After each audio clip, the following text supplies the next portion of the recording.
Roy Knuckles Down by Marco Etheridge. Day is done, but Roy Fletcher's workday is far from over. He whips the battered pickup into the Quick Mart parking lot, pulls into a space mostly free of broken glass, and kills the engine. Roy calls this his quality time, an old joke gone sour. 90 minutes to himself after 8 hours driving a forklift in a big box store out on the bypass. Enough time for a microwave burrito and a soft drink while the drug dealers go on duty at the edge of the parking lot. He's looking at 4 more hours of driving, piloting a crappy box van around the city delivering whatever. It's a fly-by-night operation paying shit wages, but Roy needs the money. He leans against the steering wheel and thinks about the hospital bills. Doesn't want to, but you can't ignore a mountain that just keeps growing taller. Their health insurance is one step away from worthless. What insurance they do have comes from Mary's work. His wife is a CPA, one of those supposed to be secure for life jobs. Another big lie. AI is steadily draining the company's client list, so the owners cut back on employee benefits and laid off some of the junior accountants. With Emma in the hospital again, Mary has to take time off work. Her bosses are understanding to a point, but that ice is getting thin. Mary still has a job, but for how long? Roy sighs, checks his watch. Mary will be on her way to the hospital by now. Their 11-year-old daughter, Emma, his beautiful girl, their firstborn child, has acute lymphoblastic leukemia. The doctors say Emma's bone marrow makes too many lymphocytes. Roy doesn't understand a lot of the medical jargon. Another big piece of life he can't get a grip on. One thing Roy knows for certain is that fathers protect their daughters. If that means working day and night to pay his kids' medical bills, that's what Roy is going to do. He shakes away his dark thoughts and steps out onto the pavement. Inside the Quick Mart, Roy grabs a bean and cheese burrito, the cheapest option, and nukes it in the ratty microwave. When the timer dings, he bags his dinner, pays the kid behind the counter, and heads back to his truck. While waiting for the burrito to cool enough to eat, Roy checks his phone. There's a new message from Mary. These days, texting is their main form of communication. Hi, hun. On my way to the hospital. How was your day?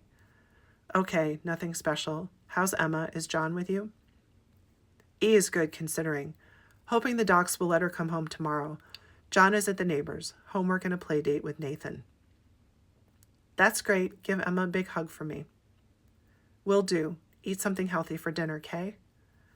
Roy eyeballs his burrito and sighs. You bet. Love you. See you tonight. Love you too. Try not to worry so much. Roy lets the phone fall into his lap. Mary tries to keep a positive spin on life, and Roy does his best to keep up the facade. They say things like, "Don't worry," instead of acknowledging the soul-crushing fear that's staring them in the face. He checks his watch. Still got some time, even adding in a cushion for traffic or whatever. Roy's never late for work. His dad always said if a man shows up on time and does the best job he can, everything will work out. Dad was a teamster. Sounds like good advice, and maybe it was back then. These days, the world has gone upside down, and that old school work ethic doesn't mean shit anymore. Still, old habits die hard. Pops would be spinning in his grave if he knew how the fat cats had busted the unions. The politicians passed laws saying folks had a right to work.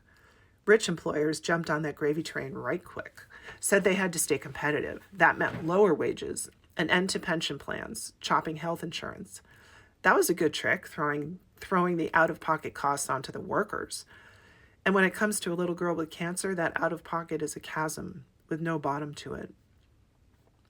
Alone in his pickup, Roy feels the all-too-familiar pressure threatening to crush him. Money and time, time and money, never enough money, no matter how many hours he works. He's caught in a vise. With every passing day, the jaws of the vise squeeze tighter. It's only a matter of time before he fractures into splinters. Outside the truck, a drug deal goes down. Roy sees the stealthy handoff, a glimpse of folded bills chasing hands. Easy money. A fantasy flashes through his brain.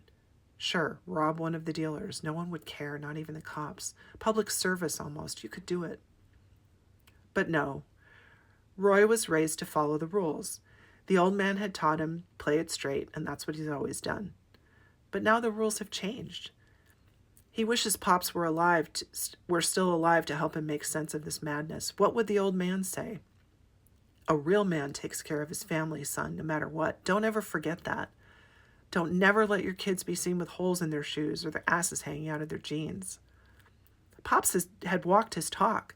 He worked hard, kept a roof over their heads, food on the table, and set money aside every week. Stayed true to his wife, good father to his 2 sons, a regular working man's hero, and dead less than a year into retirement.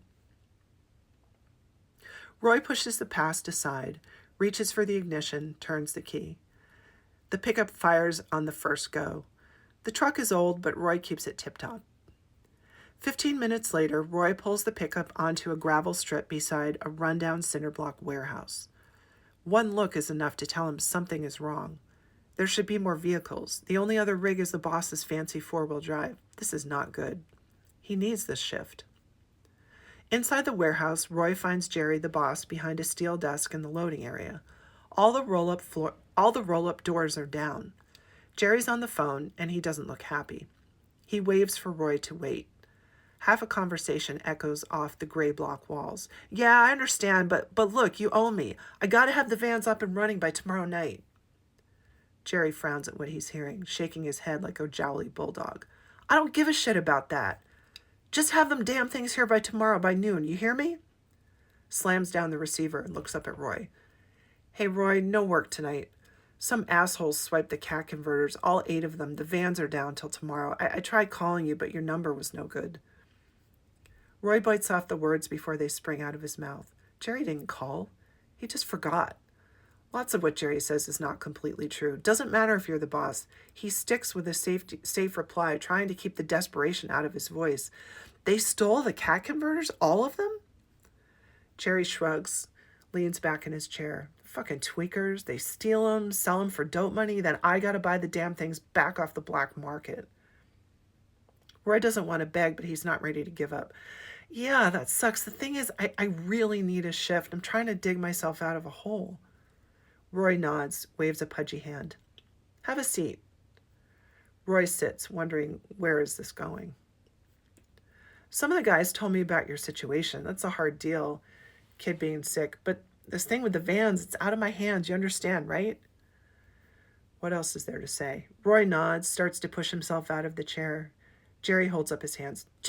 Just wait a second, will you? Roy sinks back down. Jerry picks up a pencil, taps the end on a desktop. He's looking past Roy like he's trying to read a cue card. He drops the pencil and leans forward on his elbows. Look, I got this other delivery. It needs to happen tonight. Lucky for me, I keep that van inside the warehouse, so those thieving bastards missed it. I figured to do the run myself, but with you needing work and all, well, I got better things to do. Jerry's trying his best to look sincere, which sets up warning bells in Roy's brain. Still, he needs the work. Okay, what's the gig? Jerry smiles, which is also a bad sign. Pretty straightforward. Take a van up to Cincinnati, drop it off, pick up an empty van, bring it back here. No unloading, nothing. 3, maybe 4 hours total.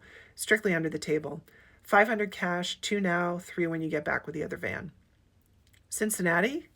It's across the state line. Yeah, so? Roy rubs his jaw while searching for the right words. $500 in cash. Look, I appreciate the offer and I need the money. I just want to be sure I'm not going to end up in trouble, you know? Jerry waves a hand like he's shooing flies. No, I understand. You got a family to think of.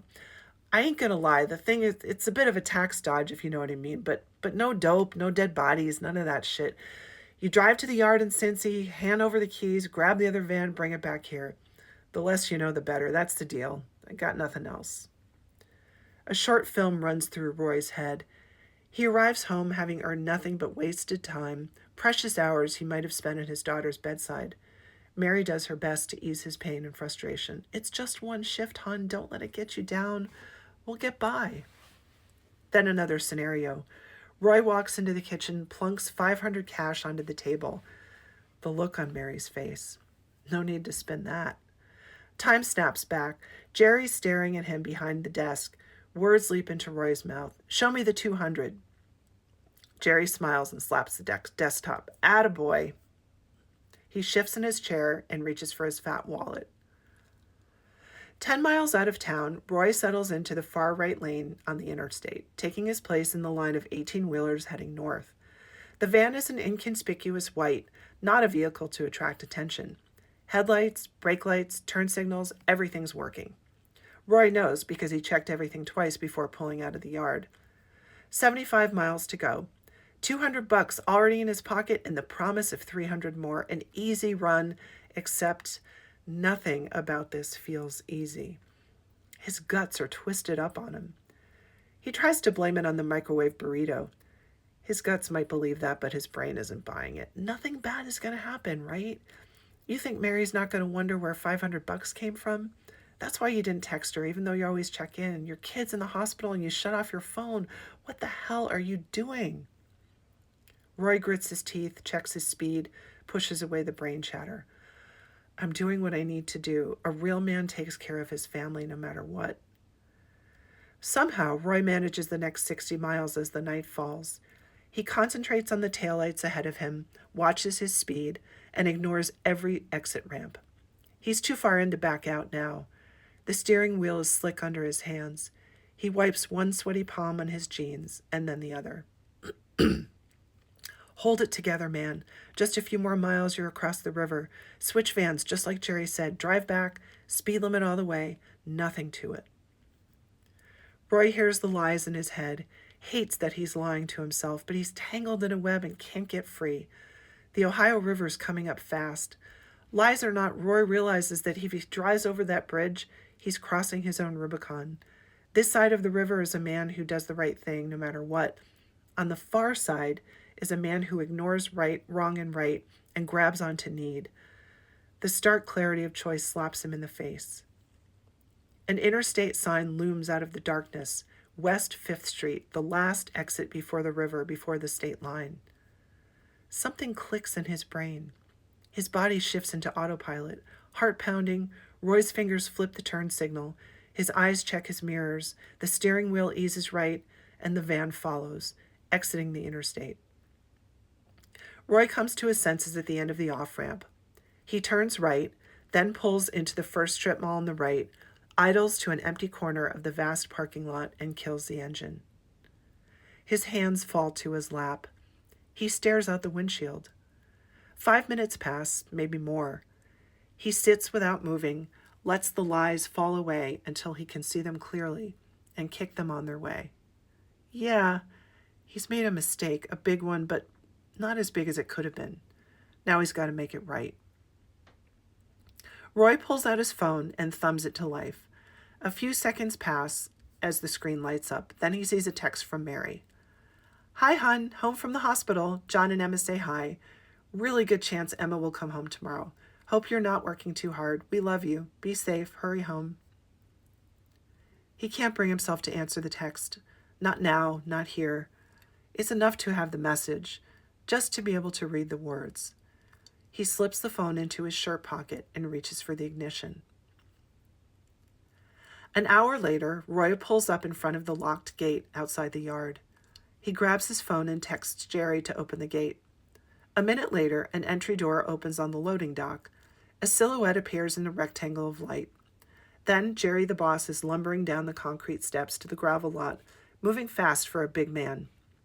Roy kills the headlights as Jerry quick steps across the gravel. Jerry fumbles the keys, drops them, stoops down while uttering a stream of curses. Finally, he gets the gate open and waves Roy through. Roy pulls the van into the yard, rolls down the window, and waits behind the wheel while Jerry locks the gate. He expects his boss to start yelling, and he's ready for it. What he doesn't expect is Jerry's face looming at the window, looking like he's just seen a ghost. How the fuck did you get away? There's a hard edge of panic in Jerry's voice, something Roy's never heard before. Get away from what? The cops didn't get you? They raided the yard in Cincy, arrested everyone. I just got the call. I figure you got nabbed. Jerry leans against the van, breathing hard. Give me a second. Feels like I'm having a fucking heart attack. Roy can smell the man, a mix of body odor and fear. He keeps his mouth shut, waiting for whatever comes next. The boss runs a hand over his sweaty face, shakes his head. Here it comes. Okay, at least you're not busted. So what happened? Roy plays it straight just as he promised himself he would. I couldn't do it, Jerry. I pulled off before the river. I know we had a deal, but the truth is I'm not cut out for this kind of thing. I'm sorry. I should have said no right up front. He waits for Jerry to explode, but it doesn't happen. Nah, don't apologize. It's me who's sorry. Never should have asked you in the first place. Man, when I hung up that phone, first thing I thought was, what the hell am I going to tell your wife, you know? Roy nods, then asks the hard question. How can I make this right with you? Jerry looks up at the night and starts to laugh. Roy waits it out, wondering what's next. Forget about it, Roy. I don't know if you had a guardian angel looking out for you or what, but we dodged a bullet. And when I say forget about it, that's what I mean. You okay with that? Sure, Jerry. Roy shifts in his seat and fishes out his wallet. Before he can open it, Jerry reaches through the window and knuckles his shoulder. Put it away. I can't give you the rest, you understand, but keep the $200. You sure? Yeah, I'm sure. Take care of your daughter, right? Now park this heap inside the warehouse. Let's call it a night. I need 3 or 5 stiff drinks, and you better get home to your family. Right. Shifts tomorrow? First van with the new cat converter's got your name on it. Now get out of here. Roy drives the van into the warehouse. Jerry rolls the door down and locks it. Roy steps from the van, raises a hand to wave. The boss answers with a thumb thrust toward the door. With nothing more to do or say, Roy walks out of the warehouse. His pickup is right where he left it, waiting like an old friend. Roy unlocks the truck and opens the door. Before he can move, a wave of adrenaline drains out of him, leaving him weak at the knees. Roy sags against the doorframe. Feels like he's been gone a month instead of just a couple hours. He waits until the sinking sensation passes, then eases himself into the pickup. The engine fires on the first go. While the motor warms up, Roy checks his phone. There's a new text from Mary asking when he thinks he'll be home. A proper answer would need 1,000 words, or none at all. A few heartbeats pass while he searches for the only words that matter. He thumbs out the message, hits send, then drops the phone to the seat. Roy puts the truck in gear, backs out, and aims for home. On the seat beside him, his phone glows blue. Just finished shift. Home in 15. So much to talk about. Love you. Roy.